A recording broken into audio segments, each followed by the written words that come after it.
Okay, in this video I'm going to talk about momentum and momentum conservation. So the law of conservation momentum states that the total momentum of the objects before a collision and after a collision are the same. So throughout a collision, momentum is conserved. The law of conservation momentum is really just another statement of Newton's third law, and so it's just a particularly useful way to look at Newton's third law. Unlike impulse, I don't know if I said this when I was making the impulse videos, where we don't typically think of Newton's second law in this way, we usually think of it as Newton's second law. For impulse, or for momentum conservation, this is actually pretty commonly how we approach this problem.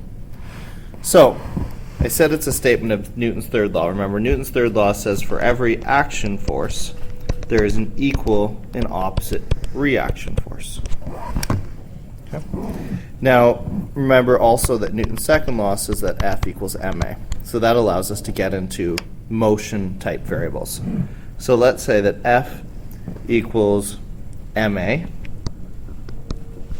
for object 1. Let's call it object A, so I can keep them separate. And the reaction force is being applied to object B. And it's negative. Now we can also recall the definition of acceleration, v2 minus v1 over t.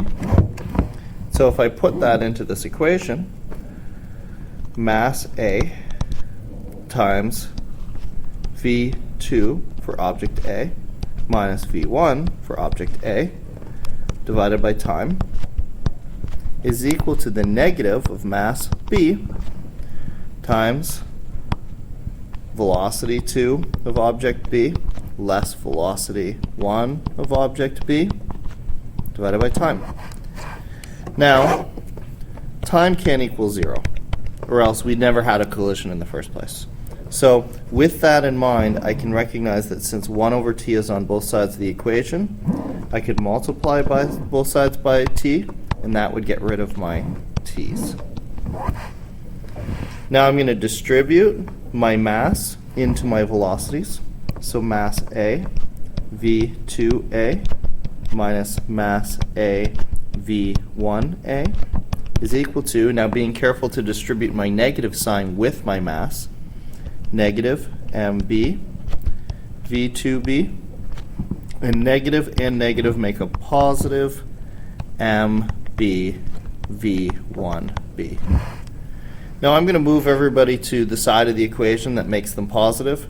So if I move this mb v2b over to the left-hand side, so I'm going to move him this way, I'll get ma v2a plus mb v2b.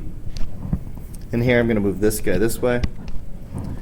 So ma v1a, it was negative, it became positive, plus mb v1b. And what I can see I have here, the momentum of object A, m times v is momentum, in the final situation, plus the momentum of object B in the final situation is equal to the momentum of object A in the initial situation plus the momentum of object B in the initial situation. So this is my total final momentum, right? For final for 2 and A, and that's going to be equal to my total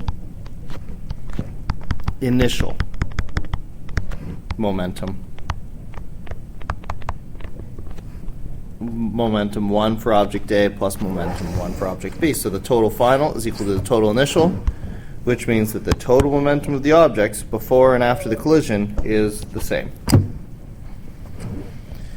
Let's just see this at work in a simple problem here. A 65 kilogram hockey player, player A, is traveling at 6.5 meters per second and collides with player B, who is stationary. If player B is accelerated to 5.6 meters per second, what is the final velocity of player A? So here I can do my momentum before is equal to my momentum after. Now before, I had player A times velocity 1 for player A, right? That's the initial, plus player B times the initial velocity for player B. And that's going to be equal to player A times the final velocity of player A, that's his momentum, plus player B times the final velocity of player B. So momentum of A and momentum of B before, momentum of A and momentum of B before, momentum of A and momentum of B after, and because momentum has to be conserved, these two things should be equal to each other. Now this guy has a mass of 65 kilograms and a speed of 6.5 meters per second. This guy initially was stationary, which means that this is 0 because this velocity is 0. Going to a speed of after still has mass of 65 kilograms. V2A is what we're looking for, the final velocity of player A. And player B, whose mass was 45 kilograms, got accelerated to 5.6 meters per second as a final velocity. So 65 times 6.5 is 422.5 kilogram meters per second. And that's going to be equal to 65 kilograms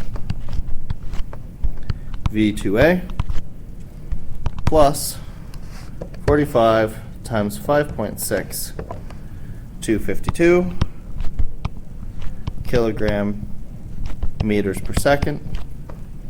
So I'm going to move that obviously over to the left. 422.5 less 252 leaves me with 170.5 kilogram meters per second. 65 kilograms, V2A, dividing both sides by 65 kilograms. I get a final velocity for player 2, or player A, of 2.6 meters per second. So we can see how we can use the total momentum before and after and the fact that it's the same to figure out speeds of objects before and after collisions. This is useful because if we imagine doing this problem as a Newton's second law problem, third law problem, based on the acceleration of player B, we could work all the way backwards and come up with what the total change in velocity for player A would have been, but it'd be a lot more complicated process than simply using the momentum conservation. So this is a useful tool for figuring out what happens to objects before or after collisions.